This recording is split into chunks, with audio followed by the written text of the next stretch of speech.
That is an urgent plea from Streetsboro police. Schools there shut down today after reports of a man armed with a long gun walking down the street. That breaking news we've been following all morning long.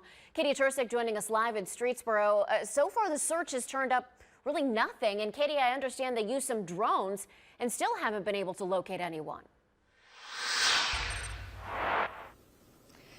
Right, that is correct. And at this point, police have really given the all clear. They say they've searched everywhere. That's including the woods as well as over here at Streetsboro City Schools. We're talking inside the schools, on top of the rooftops. They really just wanted to secure everywhere and make sure that they could not find anyone. And so far, they have not. So the chief tells me a credible source who is a Streetsboro employee called in this morning to alert them about a man with a long gun dressed in black walking near State Route 303 near Streetsboro City Schools. That was enough for the city to make the call and cancel schools for the day. The chief tells me schools will be back in session tomorrow.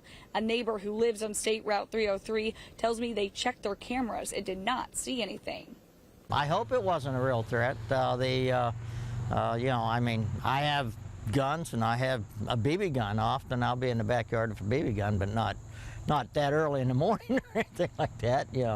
I doubt somebody said something. Maybe it was on their way to hunting or something. But in this area, I kind of doubt it. The chief tells me they believe that it's nothing nefarious, as well as just that friendly reminder to make sure you're checking your cameras, and if you have any information, go ahead and contact them. I'm live here in Streetsboro. Katie Tursik, 19 News.